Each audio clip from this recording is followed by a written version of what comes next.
우리가 지금 21세기를 살고 있죠. 2022년입니다. 벌써 21세기가 들어온 지 20년이 넘었고, 지금 그렇게 살고 있는 이 시대, 여러 가지로 이 시대를 평가하고 또 지칭합니다. 그 가운데서 특별히 이 포스트 모더니즘의 시대라고 말하기도 합니다. 이 포스트 모더니즘이란 모더니즘 이후의 시대, 모더니즘이라는 또 무슨 뜻이냐? 근대라는 것입니다. 근대 시대 이후의 시대를 우리가 살고 있다는 거죠. 그럼 여기서 이제 근대 시대가 무엇이냐? 이 근대 시대라는 것은 이성의 시대입니다. 이성이 가장 중요한 시대. 인간의 이성으로 모든 것을 이루고 또 생각하고 판단할 수 있다라는 시대가 바로 근대 사회, 모더니즘의 시대이죠. 그래서 그 이성이 최고고, 그 이성을 계속해서 개발하고 또 그것을 통하여 과학을 이루고 또 과학의 기술로 발전시키고, 그런 시대가 그 근대 시대인데, 흔히 우리 르네상스라고 하는 문화의 대변혁을 이루었고, 또 산업혁명이라 그래서 그 이전에 없던 전기기관과 또 여러 기계들을 만들어서 대량 생산의 시대를 맞이하면서 이 모든 문명이 비약적으로 발전했던 시대가 모더니즘, 근대의 시대였죠. 그래서 모든 사람들이 행복하게 잘 살 수 있다. 이 땅에 그야말로 유토피아를, 천국을 이루어서 우리가 앞으로 이 과학을 발전시키고 우리의 이성을 통하여 생각과 모든 것들을 잘 이끌어갈 때 우리는 정말 이 땅에서 천국을 이루며 잘 먹고 잘 살 수 있겠다라고 기대하였지만 실상은 그렇지 못했다는 거죠. 오히려 그 기술의 발전들이 사람을 죽이는 무기들을 만들게 되고, 그 무기들을 통해서 또 이성을 통하여 사람들의 생각들을 오히려 얽어매게 되고, 또 오히려 잘못된 생각으로 인도하여서 1차 세계대전과 2차 세계대전, 큰 세계적인 전쟁을 경험하면서 이게 과연 우리가 꿈꾸고 바라던 그런 유토피아의 모습인가? 우리가 이성으로 살던 근대의 모습, 바라던 그 목표가 이것이었나? 그런 회의적인 생각을 갖게 되고, 그 사이에서 생겨난 생각들이 바로 포스트 모더니즘, 근대의 모든 생각들, 그때 옳다고 생각했던 모든 것들을 부정하며 다시 시작하자. 그게 이 포스트 모더니즘 시대인 것입니다. 그래서 그 특징이 상대주의고 해체주의입니다. 상대주의라는 것은 절대적인 건 없다는 것이죠. 모든 게 상대적이라는 것입니다. 이 모든 게 상대적이라는 것은 결국 무슨 뜻이냐? 내가 중심이라는 거죠. 내가 최고라는 것입니다. 그러니까 내가 생각해서 맞으면 좋은 거고, 내가 좋으면 그게 진리다라는 그런 생각. 그리고 해체주의, 말 그대로 해체해버립니다. 그동안 맞다고 생각하고 그동안 옳다고 생각했던 것, 당연하다고 생각했던 것들을 다 부정하고 다 해체시키고 새롭게 만들어버리는 그런 시대, 그것이 바로 이 포스트 모더니즘의 시대입니다. 그러다 보니까 이전에 진리라고 여겼던 것들이 다 부정되는 시대에 우리가 살고 있습니다. 여러 가지 많은 모습들이 있지만, 특히 그 가운데 요즘 가장 민감하고 또 우리가 가장 우려스럽게 생각하고 있는 동성애에 대한 것도 마찬가지죠. 이게 우리는 옛날부터 전통적으로 진리라고 생각하는 게 남자와 여자, 사람은 남자와 여자 이렇게 성이 구분되어져 있는, 그거는 태어날 때부터 하나님이 주신 찬성적인 그런 모습, 우리 마음대로 바꿀 수 없는 것이다. 그렇게 우리는 생각하고 있죠. 그렇지만 요즘은 그렇지가 않습니다. 내가 생각해 볼 때 나는 남자로 사는 게 불행하다, 남자로 살기 싫다, 그러면 여자로 바꿀 수 있는 거예요.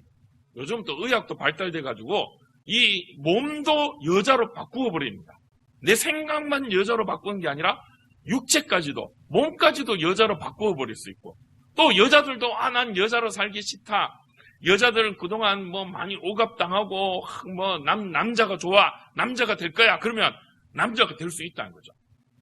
그러니까 타고난, 내가 절대로 바꿀 수 없는 그런 이 성도, 이 우리의 마음대로, 자기 마음대로 바꿀 수 있는 그런 시대. 그러다 보니까 이 사랑이란 개념도 이전에는 남녀 이성 간에 서로 사랑해야 되지만 내가 좋으면 굳이 남자인데 여자를 사랑해야 될 이유가 없고 내가 좋으면 남자가 남자를 좋아할 수도 있고 여자가 여자를 좋아할 수도 있고 내가 좋으면 그만인 것이죠. 그런 시대가 바로 우리가 살고 있는 지금 이 시대인 것입니다. 내가 좋으면 모든 게 다 좋다는 거죠. 그런데 지금까지 제가 철학적인 얘기를 하니까 조금 어려운 감이 들기도 하지만 그겁니다. 중요한 건 그거예요. 뭐 해체주의는 뭐 포스트 모더니즘 이런 거 다 모르셔도 되고 중요한 거는 내가 좋으면 그만이다. 내가 좋은 게 진리다. 그게 지금 우리가 살고 있는 시대의 모습이죠. 그런데 이 말이 어디서 많이 들어본 말씀인 것 같지 않습니까? 내가 좋으면 최고다. 그게 진리다. 성경에 비슷한 말씀이 나오죠. 바로 사사기 말씀입니다. 사사기 21장 25절 말씀. 우리 다 같이 한번 읽어볼까요? 그때 이스라엘의 왕이 없었으므로 사람이 각기 자기의 소견에 옳은 대로 행하였더라. 예. 사사기 시대. 이 시대를 딱 한마디로 정의한 그런 말씀입니다. 사사기 제일 마지막에 나온 말씀인데 사사기 시대를 딱 정의한 말씀이 이것이죠. 무엇입니까? 자기 소견에 옳은 대로 행하던 시대였다는 거죠. 그게 바로 이 사사기 시대인데 이 사사기 시대가 어떤 시대였습니까? 성경 역사 가운데 가장 암울했고 가장 이 어두웠던 가장 이 극악했던 시대가 바로 이 사사기 시대였다는 거죠. 그런데 그 사사기 시대가 성경에서 평가하기를 어떤 시대냐? 사람들이 각기 자기 소견에 옳은 대로 행하던 시대였다는 것이죠. 보니까 지금 우리가 살고 있는 이 시대와 똑같죠. 자기 옳은 대로, 자기 하고 싶은 대로, 자기가 좋으면 그게 진리고 그게 맞고 옳다. 그렇게 행하는 시대. 그러니까 이거 보니까 지금 우리가 살고 있는 이 시대의 모습이 그냥 오늘날 이 역사적으로 지금껏 없었던 그런 시대의 모습인 것 같은데 그런 줄 알았는데 그게 아니었어요. 오늘과 같은 시대의 모습이 벌써 그 옛날 사사기 시대에도 있었다는 것입니다. 자기 소견에 옳은 대로 행하였다는 거죠. 요즘 뭐 동성애 난리죠. 이 동성애 이 모습이 지금 이 시대에 갑자기 생겨나서 뭐 뜬금없이 나온 그런 모습이냐? 아니라는 것이죠. 이미 이 동성애에 대한 모습들도 이 옛날부터 있었던 모습. 특히나 이 예수님이 살고 있던 시대, 예수님이 사셨던 시대, 로마 시대에도 이 동성애가 정말 만연했던 시대라고 합니다. 그러다 보니까 신약 성경에서도 보면 동성애에 대한 언급이 심심찮게 나오는 것을 우리가 말씀을 통해 볼 수 있다는 거죠. 이것도 요즘 시대가 시대가 악해지니까 이제 말세가 되니까 요즘 별게 다 나오네 라고 생각하지만 그 모습조차도 이미 예전 옛날에 있었던 모습들, 그 모습들이 다시 반복되고 있다는 거죠. 그런 거 보면 세상은 이 돌고 도는 세상, 다시 반복되는 그런 세상인 것 같습니다. 그게 나쁜 모습은 꼭 그렇다는 거죠. 죄의 모습은 돌고 도는 것이라는 거죠. 이전에 없었던 것 같지만 이미 예전에도 있었던, 그래서 그때 이미 그건 나쁘다, 안 좋다 했는데 이게 또다시 등장해서 이 시대에 만연해 있는 그런 모습을 보이고 있다는 것이죠. 왜 그럴까요? 그것은 세상이 죄로 타락되었기 때문인 것입니다. 이미 이 그 옛날 아담과 하와가 범죄한 이후로 세상은 그렇게 죄가 만연한 시대였다는 거죠. 그때부터 이미 세상은 죄로 물들어 있고 죄가 이 세상 위에 모든 것을 주관하고 있는 그런 모습이 있었다는 거예요. 그러다 보니까 그 죄의 모습이 새로운 것 같지만 이미 예전에 있었던 죄의 모습들이 계속해서 반복되어 나오고 있는 그런 모습이라는 것입니다.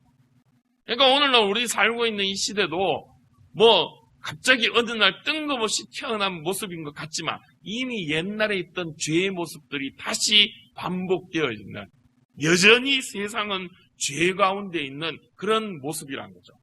진리가 없는 모습이라는 것입니다. 오늘날만 진리가 없는 것이 아니라 세상은 아담과 하와가 범죄한 이유로, 타락한 이유로 세상은 늘 진리를 반박하고 진리를 부정하는 그런 모습이었다는 것이죠. 그런데 예수님께서 이 땅에 오셨습니다. 그리고 예수님께서 말씀하십니다. 오늘 우리가 방금 읽었던 본문의 말씀을 다시 한번 읽어보겠습니다. 요한복음 17장 17절 말씀 같이 한번 또 한번 읽어볼까요? 그들을 진리로 거룩하게 하옵소서. 아버지의 말씀은 진리니이다. 아멘. 예수님이 말씀하셨죠. 뭐라고 말씀하십니까? 아버지의 말씀은 진리입니다. 진리가, 하나님의 말씀이 진리이십니다. 그 하나님 말씀이 이 세상의 진리로 우뚝 세워져야 됩니다. 라는 것을 말씀하고 있는 것이죠. 예수님이 왜 그러면 이 17장 17절에서 이런 말씀을 하셨는가? 우리가 요한복음 17장의 말씀을 한번 살펴볼 필요가 있을 것 같습니다. 요한복음 17장은 예수님의 기도의 말씀입니다.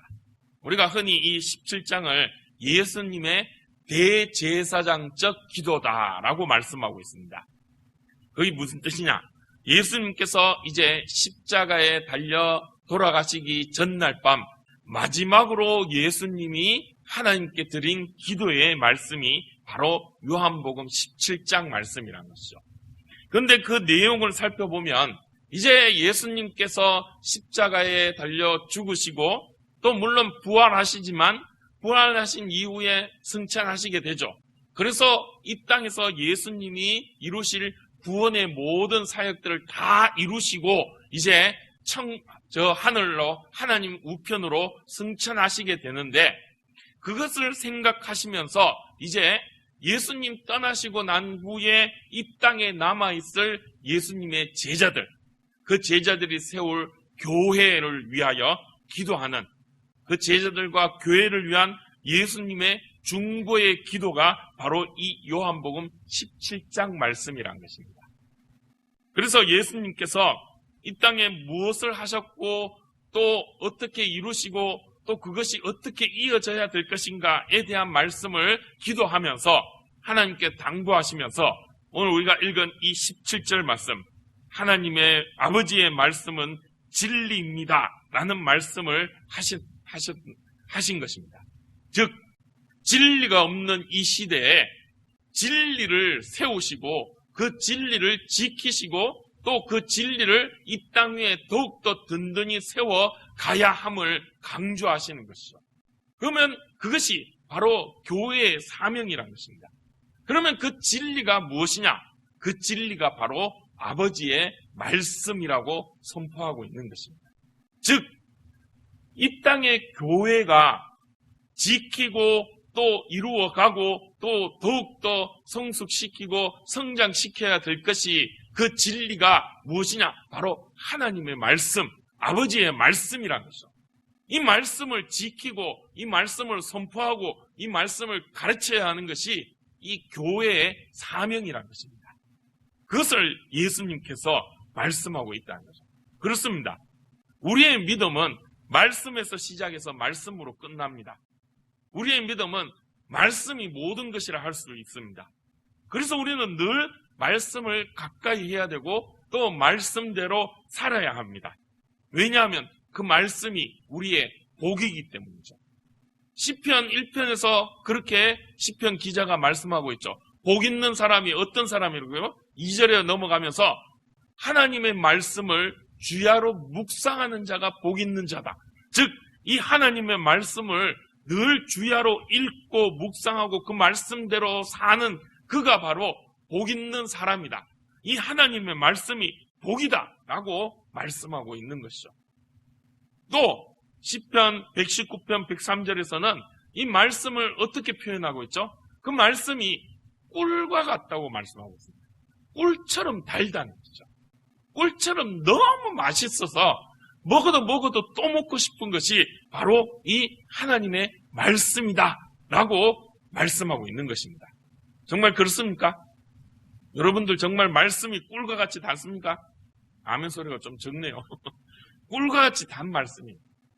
말씀을 보면 볼수록 더욱더 귀하고 더욱더 사랑스럽고 아름답고 진리라서 이 말씀에서 우리가 떠날 수 없다는 것이죠. 정말로 이것이 맞구나, 이것이 나의 복이구나, 이것이 꿀과 같구나 라는 것을 알게 된다는 것입니다. 그러면 어떻게 말씀이 꿀과 같이 될 수 있느냐? 우리 다시 한번 오늘 본문 요한복음 17장 17절 말씀을 읽어볼까요? 그들을 진리로 거룩하게 하옵소서. 아버지의 말씀은 진리이다. 자, 말씀이 하나님의 말씀, 아버지의 말씀, 하나님의 말씀이 진리라고 말씀하고 계시죠. 그런데 그 진리가 그 앞에서는 뭐라고 말씀하죠? 진리로, 그들을 진리로 거룩하게 하옵소서라고 예수님께서 말씀하고 있습니다. 즉, 진리가 우리를 거룩하게 만든다는 것이죠. 이 진리는 하나님의 말씀인 것이죠. 하나님의 말씀이 우리를 거룩하게 만든다는 것입니다. 하나님의 말씀으로 우리는 거룩하게 된다는 것이죠. 그래서 이 말씀이 우리의 복이 되고 이 말씀이 꿀과 같이 단 생명의 말씀이 될 수밖에 없다는 것입니다. 그러면 거룩이 뭐길래 하나님이 말씀으로 진리로 우리를 거룩하게 하시는가? 그 거룩이 뭐길래 그 말씀이 우리에게 복이 되고 정말 꿀과 같은 것이 되는 것인가? 그 거룩이 무엇이죠? 그 거룩은 바로 하나님이십니다. 이 말씀이 우리에게 증거하는 것이 그것이죠. 하나님이 거룩하시다. 하나님이 거룩하시니까 너희도 거룩해야 된다. 말씀이 그렇게 우리에게 증거하고 계신 거죠. 예수님이 이 땅에 오신 이유도 바로 거기 있다고 말씀하고 있습니다. 오늘 요한복음 17장 19절 말씀을 함께 읽어볼까요? 또 그들을 위하여 내가 나를 거룩하게 하오니 이는 그들도 진리로 거룩함을 얻게 하려 함이니이다. 아멘. 예수님이 이 땅에 오신 것은 그들, 즉 예수님의 제자들, 교회를 또 믿는 우리들을 위함이죠. 그런데 예수님이 우리를 위하여 이 땅에 오셨는데 무엇 때문에 오셨냐? 우리를 거룩하게 하시기 위해서 오셨다는 거죠. 예수님께서 먼저 거룩하셨고 그리고 이제 이 진리로 하나님의 말씀으로 우리에게 거룩함을 얻게 하시려고 이 땅에 오셨다라고 말씀하고 있는 것입니다. 예수님이 이 말씀으로 우리를 거룩하게 해주셨다는 것입니다. 아니, 예수님이 우리를 대속하여 우리를 거룩하게 만드신 것이 그것이 참 진리임을 말씀이 우리에게 증거해 주고 있다는 것입니다. 하나님이 거룩하신데 그 거룩하신 하나님이 독생자이신 예수 그리스도를 통하여 우리를 또한 거룩하게 만들어 주셨다. 이것이 하나님 말씀이 증거하시는 진리라는 것입니다. 우리는 그 진리를 믿습니다. 그래서 우리도 역시 거룩한 것입니다. 거룩한 백성으로 이 세상 가운데 살아간다는 것이죠. 그런데 우리가 거룩하기 때문에, 그렇기 때문에 세상이 우리를 미워한다고 말씀하고 있습니다. 우리 17장 14절 말씀 같이 한번 또 읽어볼까요? 내가 아버지의 말씀을 그들에게 주었사오매 세상이 그들을 미워하였사오니 이는 내가 세상에 속하지 아니함 같이 그들도 세상에 속하지 아니함으로 인함이니이다. 아멘.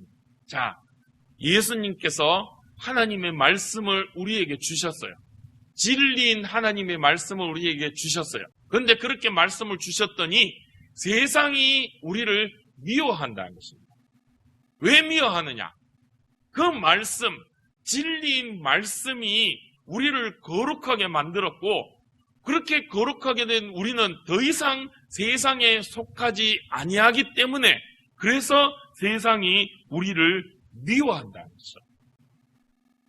아까 서두에 말씀드린 것처럼 세상은 진리를 부정합니다.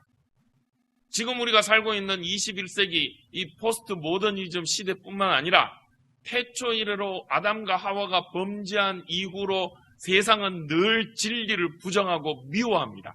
그리고 그 진리 위에 서 있는 자들, 즉 거룩한 하나님의 사람들을 세상은 미워합니다. 그래서 세상은 믿음의 사람들을 핍박합니다. 배척합니다.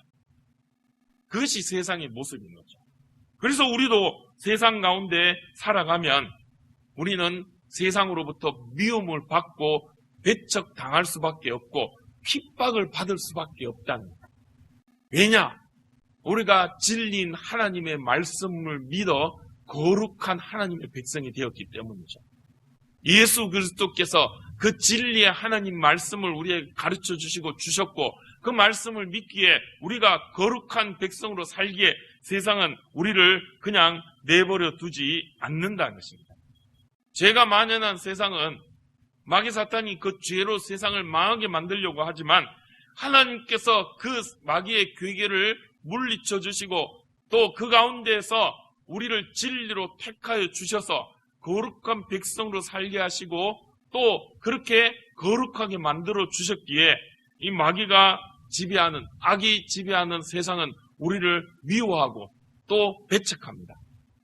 세상에 아직도 죄 가운데 있는 자들을 멸망으로 이끌어 가야 되기 때문에 그런 구별된 우리, 거룩한 우리를 배척해서 우리로 하여금 어떻게든 세상에서 멀어지게 만들고 세상에서 띄어버리려고 만든다는 거죠. 근데 이런 일들, 그것이 영화로우신 하나님의 이름으로 이루어졌기 때문이라고 또 말씀하고 있죠. 우리 17장 4절에서 6절까지 말씀을 함께 보겠습니다. 아버지께서 내게 하라고 주신 일을 내가 이루어 아버지를 이 세상에서 영화롭게 하셨사오니 아버지여 창세전에 내가 아버지와 함께 가졌던 영화로서 지금도 아버지와 함께 나를 영화롭게 하옵소서. 세상 중에서 내게 주신 사람들에게 내가 아버지의 이름을 나타내었나이다. 그들은 아버지의 것이었는데 내게 주셨으며 그들은 아버지의 말씀을 지키었나이다. 아멘. 하나님께서는 영화로우신 분이십니다. 거룩한 분, 영화로운 하나님이시란 거죠. 그 하나님께서 세상을 영화롭게 하셨지만 그러나 죄로 인하여 그 영화롭고 거룩함에서 멀어지게 되었습니다.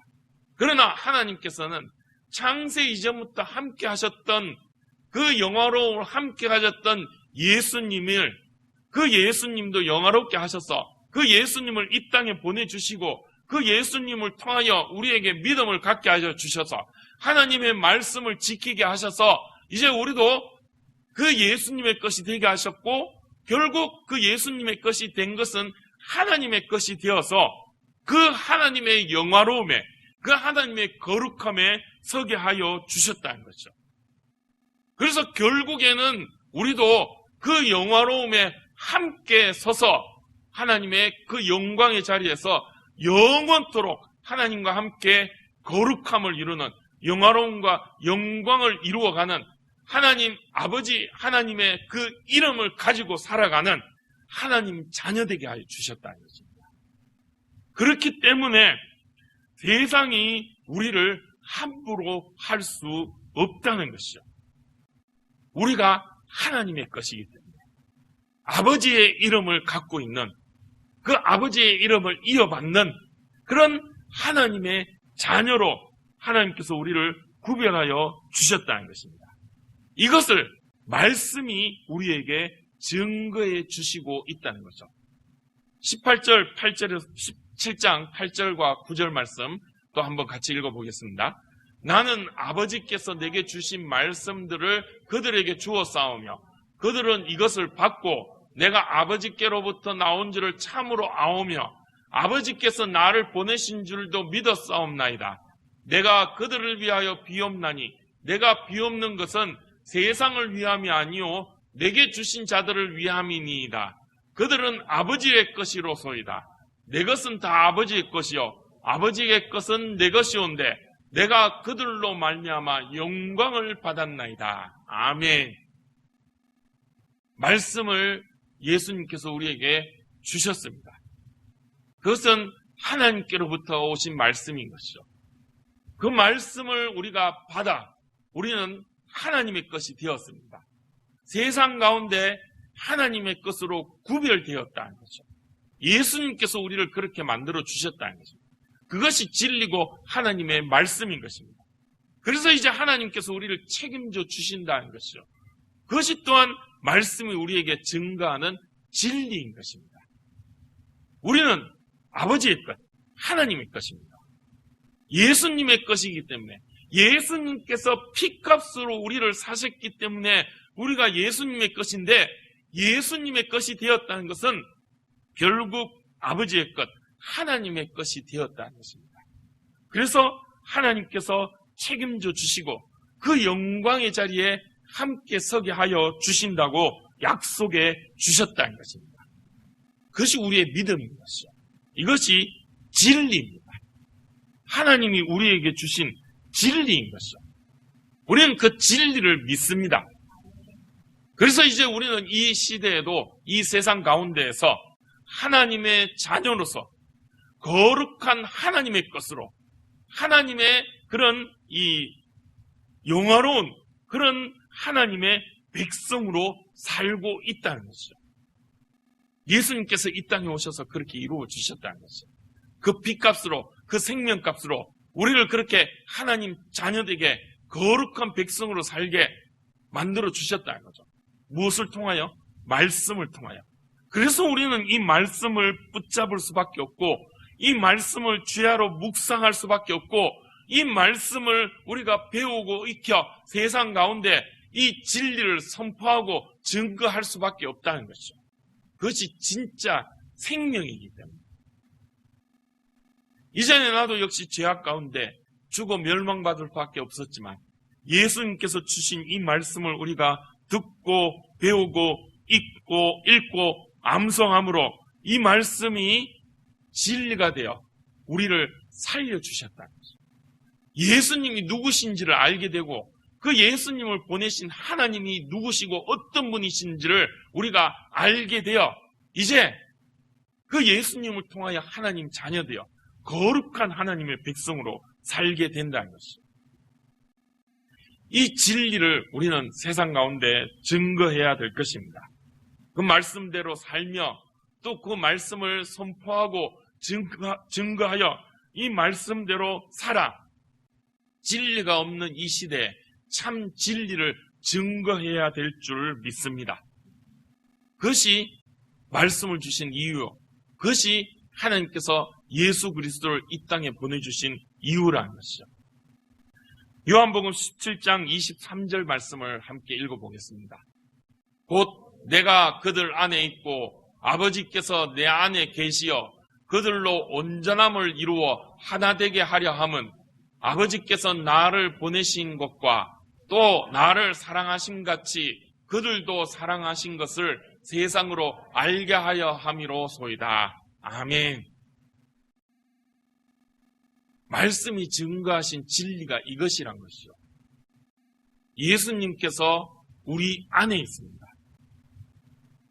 저 멀리 하늘에 계신 하나님이 아니라 우리와 함께 하시며 우리와 똑같은 모습으로 오셔서 우리와 똑같이 아프시고 슬프시고 배고파 하시며 우리의 모든 어려움과 또 아픔을 아시고 또 그것을 보다듬어 주시고 치료하여 주시고 또 그것을 채워주시며 우리와 함께 하시는 하나님이신 예수님이시라는 것이죠. 그런데 그 예수님 안에 또 누가 계십니까? 아버지 하나님이 계신다는 거죠.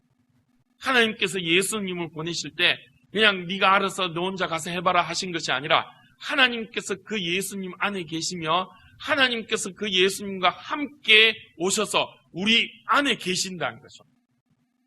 그래서 이제 내가 예수님을 믿는다는 것은 하나님이 내 안에 계심을 믿는 것입니다. 온전하신 하나님이 내 안에 함께 계셔서 나 역시 예수님을 믿어 그 온전하신 하나님으로 온전하게 되어 하나님과 하나가 되었다는 것입니다. 이제 우리는 나로 사는 것이 아니라 예수 그리스도로 살며 하나님으로 사는 것입니다. 내가 예수 그리스도시요 예수 그리스도께서 하나님이시기에 나 역시 하나님으로 사는 것이죠. 왜냐? 내 안에 하나님이 함께 하시기 때문인 것이죠. 하나님께서 예수님을 보내셔서 그 예수님으로 나를 죄악 가운데 구원하셔서 거룩한 자녀 되게 하셔서 이제 또 하나님께서 성령으로 인하여 우리와 함께 하시며 하나님의 뜻을 이루어가고 그 거룩을 이루어 가신다는 거죠. 그럼 하나님께서 왜 그렇게 하셨느냐? 우리를 사랑하시기 때문이라고 말씀하고 계시죠. 하나님께서 예수 그리스도를 보내신 것, 하나님께서 예수님을 사랑하시기 때문에 또한 그 예수님이 사랑하시는 우리를 하나님께서 사랑하셨다는 거죠. 그래서 예수님을 보내셔서 우리를 구원하셨다는 거죠. 거룩한 하나님 자녀되게 하셨다는 거죠. 그 진리를 이 말씀으로 우리에게 가르쳐 주셨다는 것입니다. 이제 우리는 이 말씀을 믿어 그 진리 가운데 사는 자들입니다. 세상이 이 부정하는 그 진리를 세상 가운데 증거하며 다시 세우고 그 진리로 세상을 이끌어가고 변화시켜야 된다는 거죠. 그 진리로 하나님 나라를 더욱더 성숙 확장시켜야 되는 줄 믿습니다.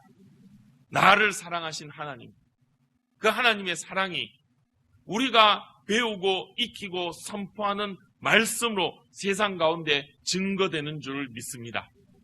오늘도 우리가 이 말씀 붙잡고 진리가 없는 세상 가운데 참 진리요 생명 되신 말씀을 선포하고 증거하며 하나님의 그 사랑과 또 예수 그리스도를 통하여 이루실 하나님 나라를 더욱더 성숙 확장시켜가는 여러분들이 되시기를 주님의 이름으로 축복합니다.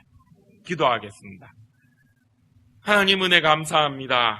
예수 그리스도를 이 땅에 보내주시고 그 보혈로 대속하셔서 우리의 죄를 사하여 주시고 하나님의 거룩한 자녀되게 하여 주심을 감사합니다. 이 진리를 하나님의 말씀으로 우리에게 가르쳐 주심을 또한 감사합니다. 날마다 이 말씀을 듣고 배우고 익히고 묵상하며 이 말씀대로 살아서 진리를 세상 가운데 증거하는 죄를 되게 하여 주시옵소서. 우리를 사랑하셔서 사랑하신 독생자 예수 그리스도를 이 땅에 보내시며 우리를 대속하시고 구원하신 그 사랑을 증거하는 저희들 되게 하여 주시옵소서. 진리가 없다, 진리를 부정하는 세상 가운데 이 진리를 더욱더 증거하며 하나님 나라를 성숙 확장시켜가는 저희들 되게 하여 주시옵소서. 이 사명 능히 감당케 하여 주시옵소서. 예수님 이름으로 기도드립니다. 아멘.